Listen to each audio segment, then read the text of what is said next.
ফজলুর রহমান সাহেবকে অনেক অনেক ধন্যবাদ। উনি সত্য কথাই বলেছেন। কারণ মুক্তিযুদ্ধ থেকে আমরা কিছু লোকের প্রপার্টি বানাতে চেয়েছিলাম। উনি এখন যে দলে দাঁড়িয়ে আছেন, সেই দলের নেতাকে শেখ হাসিনা বলতো রাজাকার। আমার ফজলু ভাইয়ের কিন্তু মুখে একটি রা বেরো নেই। ওই রাজাকারের দলে উনি অংশগ্রহণ করেছেন, এবং সেই রাজাকারের প্রধানমন্ত্রী ছিলেন আবার আরেকজন বিশাল মুক্তিযোদ্ধা, শাহ আজিজুর রহমান। কারণ যদি কেন বলছি ওনাকে মুক্তিযোদ্ধা, কারণ দুজনের অবস্থান বিপরীত মুখে ছিল। শেখ হাসিনার কথায় যদি জিয়াউর রহমান রাজাকার হয়ে থাকে এবং ফজলুর রহমান সাহেবের সম্মতিতে যদি রাজাকার হয়ে থাকে, যেহেতু নীরবতা সম্মতির লক্ষণ, সংস্কৃত কথা আছে মনতায় সম্মতি লক্ষণ, সেটা যদি হয়ে থাকে তাহলে ধরে নিলাম যে ফজলুর রহমান সাহেব মেনে নিয়েছেন জিয়াউর রহমান, জেনারেল জিয়াউর রহমান, শহীদ রাষ্ট্রপতি জিয়াউর রহমান, বাংলাদেশের মহান স্বাধীনতার ঘোষক জিয়াউর রহমান, উনি শেখ হাসিনার বয়ান অনুযায়ী রাজাকার, বয়ান বয়ান অনুযায়ী রাজাকার। সেখানে শাহজিউর রহমান তো অবশ্যই তাহলে মুক্তিযোদ্ধা, বা দুজন বিপরীত মুখী লোক, কথা বলেন নাই। আমার ভাই দল বদলে একটা চৌকস ব্যক্তি। উনি আওয়ামী লীগ করেছেন, বাকশাল করেছেন, তারপরে গামছা পার্টি করেছেন, তারপরে উনি এখন বিএনপিতে আসছেন। উনি তো বিভিন্ন সময়ে বিভিন্ন অবস্থান নেন, যেখানে ভালো মনে করেন, দেশ ও জাতির কল্যাণে যেটা ভালো মনে করেন সেটাই করেন। আমি ওনাকে স্বাগত জানাই, এটা কোনো অপরাধ কিছু না। যেখানে জাতিকে বেশি সার্ভিস দেওয়া যায় তিনি সেটাই করবেন, আমি এটাই মনে করি। এখন জামাত ইসলামকে উনি পছন্দ করেন না, না করার কথা। উনি সাধারণত বিরোধী দল পছন্দ করেন না, উনি সরকার দলে থাকতে চান। ঘুরে ঘুরে শেষ পর্যন্ত সরকার দলে আসছেন, এবার এমপিও হয়েছেন।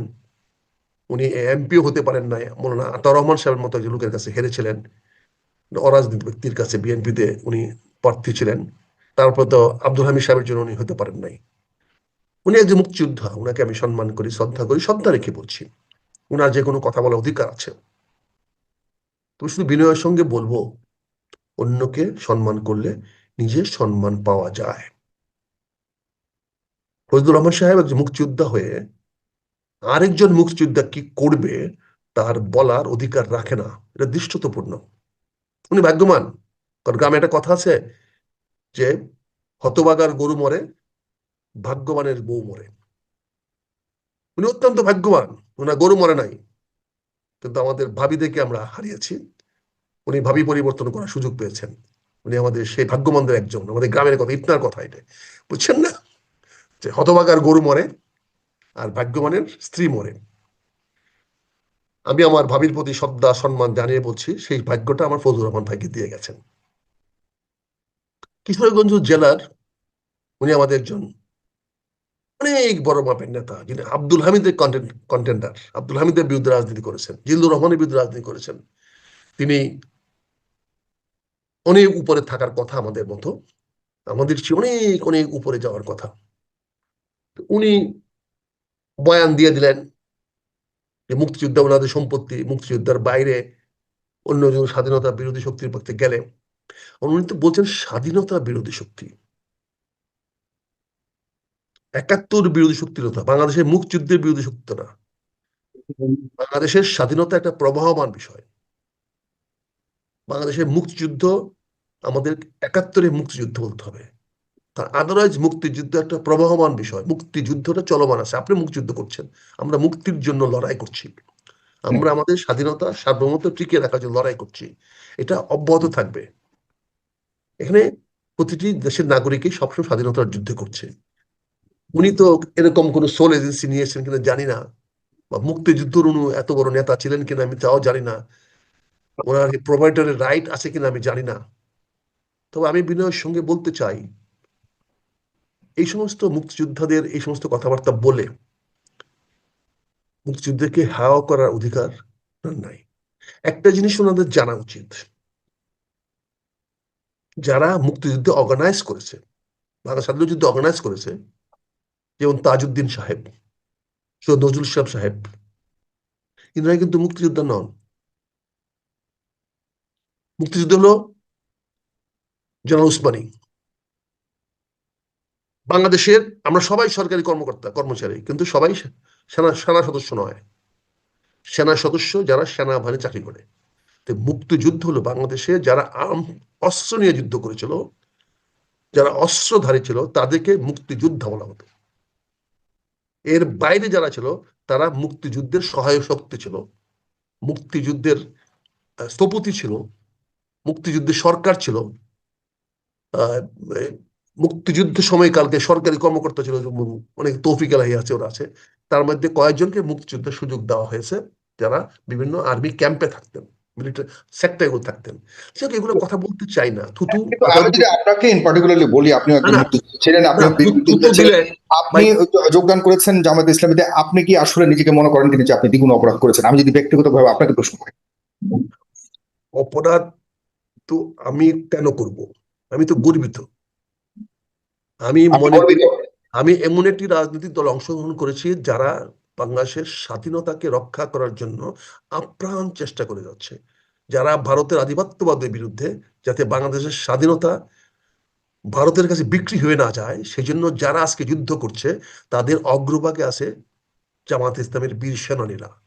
আমি আজকে গর্ববোধ করছি আমি সেই দলে অংশগ্রহণ করেছি। আজকে ভারতীয় আধিপত্যবাদ বলেন, আমাদের ভারতে হিন্দুত্ববাদে আধিপত্য বলেন, যার বিরুদ্ধে প্রকাশ্যে সংগ্রাম করছে সে দলটির নাম জামাত ইসলাম। শুধু একা জামাত ইসলাম না, আরো ইসলামিক দলগুলো জামাত ইসলামের নেতৃত্বে সেই সংগ্রামটা করছে। তারা এই বাংলাদেশ জামাত ইসলামের জন্ম হয়েছে 1980 সনে। শহীদ রাষ্ট্রপতি বাংলাদেশের মহান মুক্তিযোদ্ধা স্বাধীনতার ঘোষক জিয়া রহমানের হাত ধরে। জিয়া রহমান যে কয়েকটি দলকে নিবন্ধন দিয়েছেন, তার মধ্যে একটি হলো বাংলাদেশ জাতীয়তাবাদী দল, এছাড়া আরো অনেকগুলো দল আছে, তার মধ্যে আরেকটি অন্যতম দল হলো বাংলাদেশ জামাতে ইসলাম।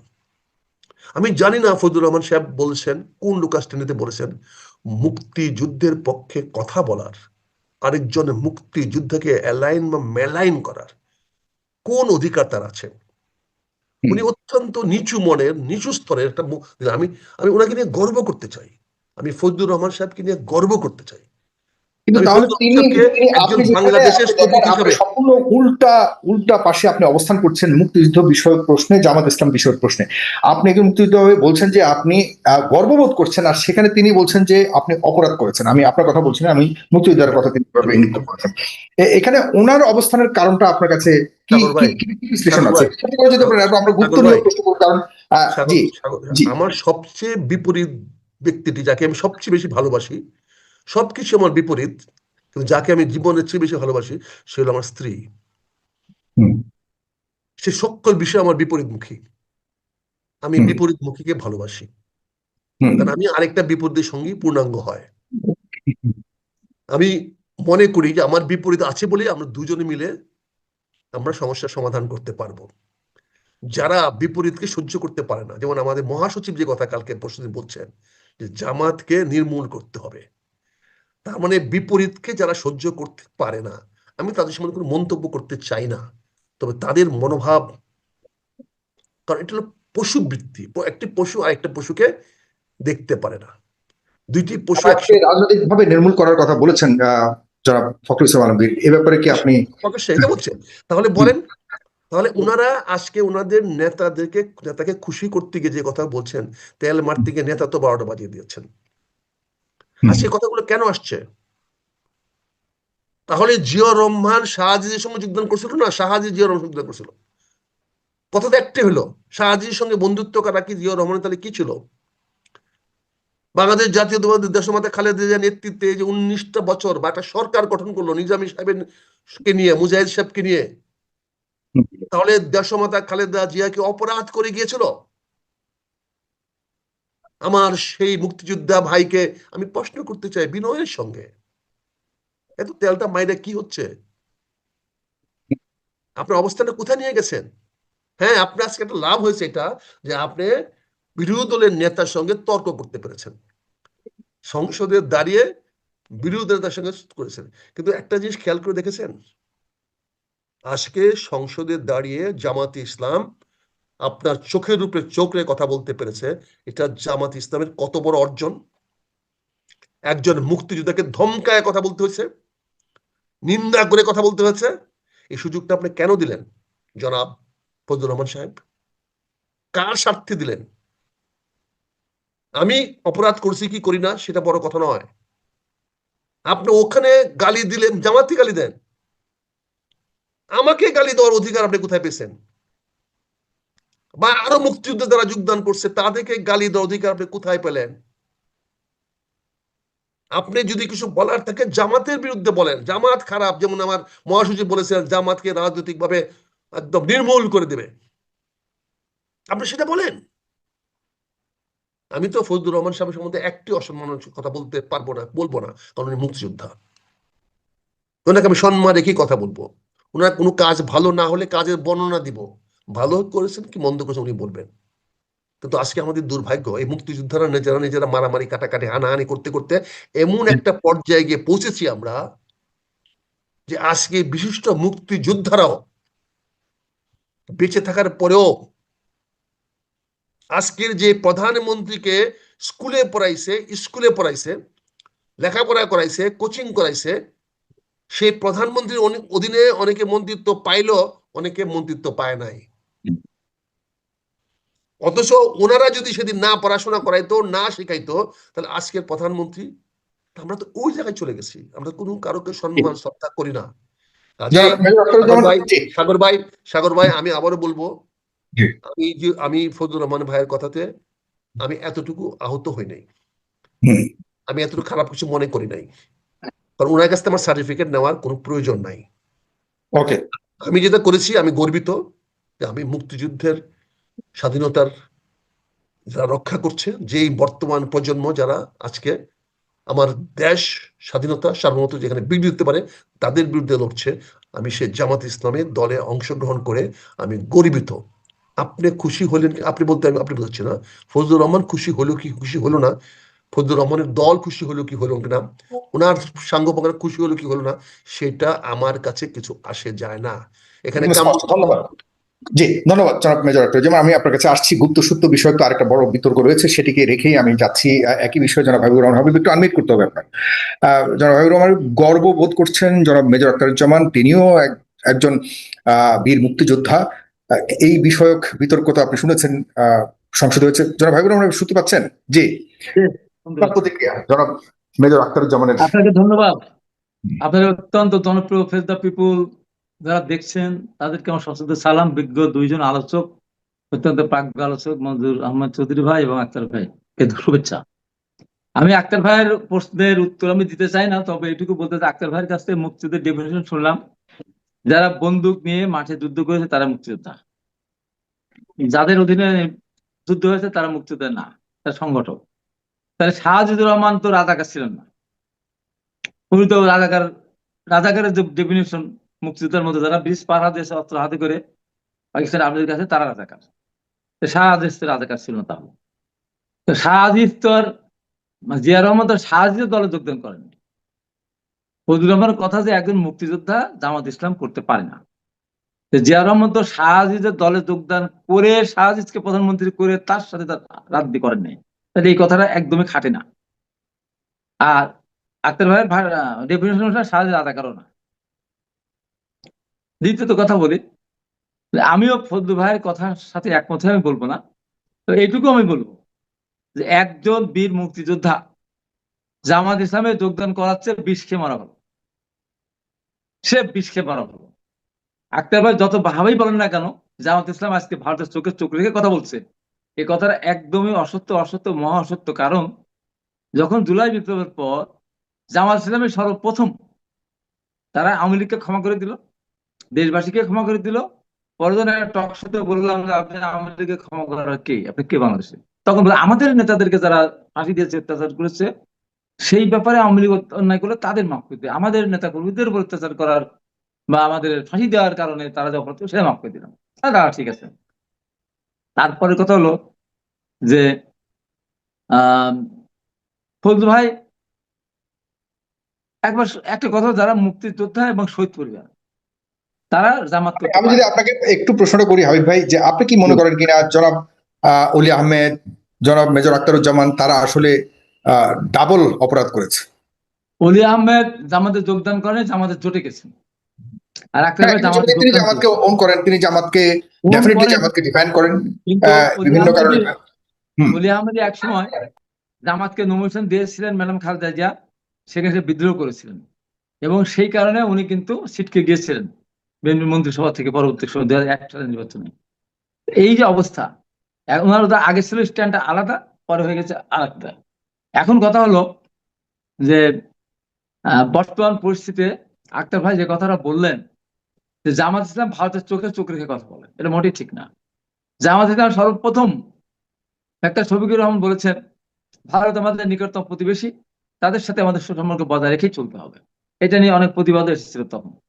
তাহলে ভারতের চোখে চোখ রেখে কথা বললে কবে? বিএনপি বলতে পারে যে ভারতের চোখে চোখ রেখে কথা বলেছেন শহীদ রাষ্ট্রপতি জিয়া রহমান, পরবর্তী সময় ম্যাডাম খালেদা জিয়াও। বিএনপি দাবি করতে পারে, প্রমাণিত। জামাতে কিন্তু প্রমাণ হয়নি, ক্ষমতা যায়নি তারা। ক্ষমতা গেলে কি করবে সেটা পরের ব্যাপার। এই কারণে যদি আক্তার ভাই জামাতকে মুক্তিযোদ্ধা বলেন, মুক্তিযুদ্ধ চলছে বলেন, এটা আমি একমত হতে মোটেই পারবো না। কারণ মুক্তিযুদ্ধ স্বাধীনতার যুদ্ধ, উনি মুক্তিযুদ্ধ মুক্তির জন্য যুদ্ধ, সেটা ভিন্ন কথা। ফজলু ভাই যেটা মিন করেছেন স্বাধীনতা যুদ্ধের কথা মিন করেছেন। হুম। আমিও বলছি জামাত ইসলামের এদেশে অবদানটা কোথায়? আক্তার ভাই বললেন আমি গর্ব বোধ করি, কোনো অবদান। মহান স্বাধীনতা যুদ্ধের সময় তারা দেশের বিরোধিতা করেছে, অস্বীকার করার কোন উপায় আছে? তারা রাজাকার সৃষ্টি করেছে, তারা আলবদর সৃষ্টি করেছে, আলসাম সৃষ্টি করেছে, আলবদর শান্তি কমিটি সৃষ্টি করে রাজাকার শান্তি কমিটি পাকিস্তান আর্মির হাতে আমাদের মা বোনকে তুলে দিয়েছেন। এটাকে কোনোভাবে আক্তার ভাই অস্বীকার করতে পারবেন? তারা স্বাধীনতা যুদ্ধের শিকার করে গন্ডগোলের বছর বলেন। এবং এইবার এই প্রথম মনে হয় তারা সাভার জাতির স্মৃতিসৌধে গেলেন।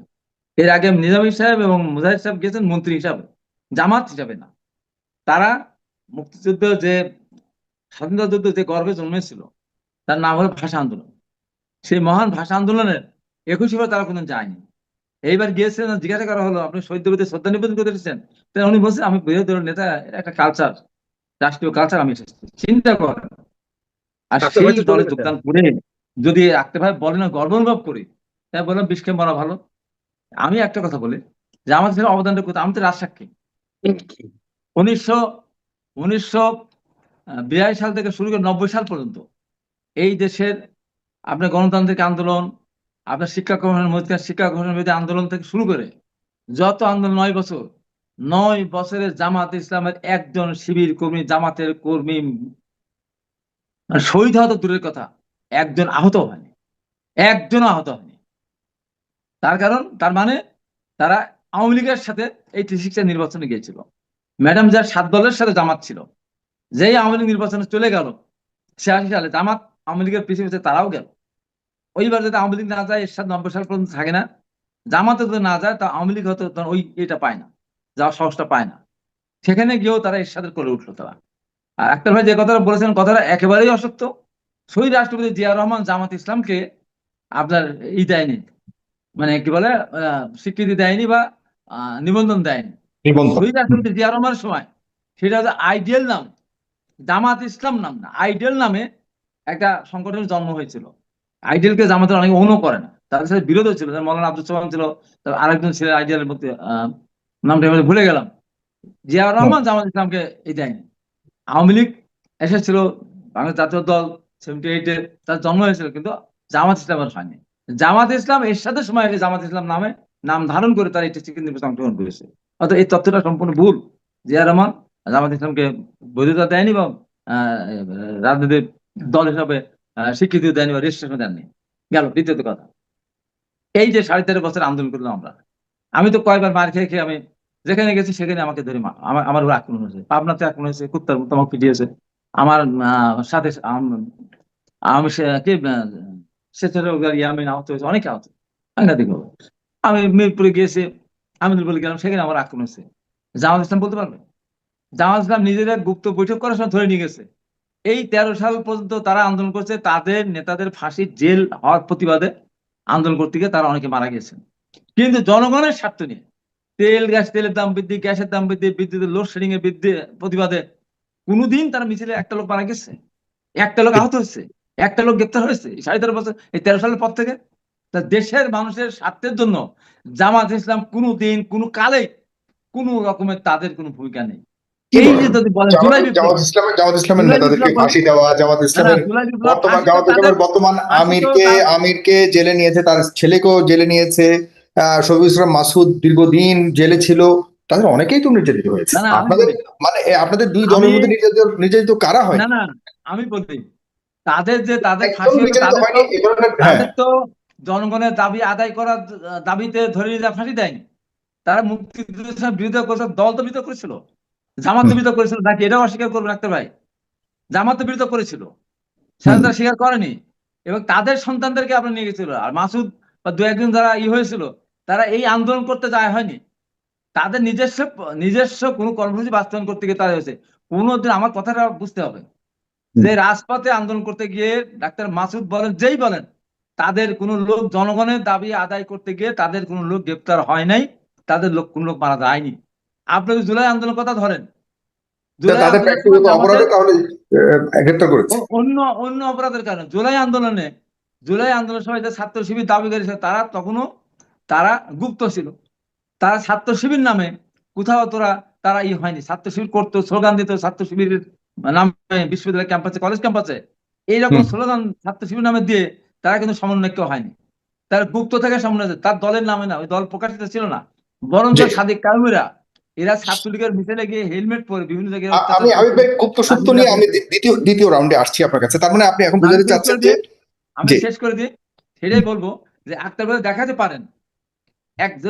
পারেন যে জামাত ইসলাম জনগণের আন্দোলন নিয়ে, দাবি নিয়ে আন্দোলন করতে গিয়ে জুলাই বিপ্লবের এটা বাদ দেন, এই প্রশ্নটা বাদ দেওয়ার পরে এর সাথে 9 বছর এবং তার পরবর্তী আওয়ামী লীগের কয় বছর, একটা লোককে দেখাতে পারেন, তাই বলবো যে আমার দেশের মানুষের জন্য আন্দোলন করে, সংগ্রাম করে, আক্তার ভাই সেই দলটা করে, তাকে আমার সম্মান করা উচিত। আমি বলবো মোটেই না। সর্বশেষ আমার একটা বক্তব্য দিয়ে শেষ করি। জামাত ইসলাম হলো একটা প্রবাহমান নর্দমা। প্রবাহমান নর্দমার ভিতরে আপনি লাখ সাবান নিয়ে যান, ডাব সাবান নিয়ে যান, কসকো সাবান নিয়ে যান, যে সাবান নিয়ে যান না কেন, সাবান যতই গোসল করবেন গায়ের ময়লা যাবে না। জামাত ইসলামের রাজনীতি ঠিক তদ্রুপ। ওরা দেশের জন্য ওরা রাজনীতি করে, ওরা নিজেদের জন্য করে, দলের জন্য করে।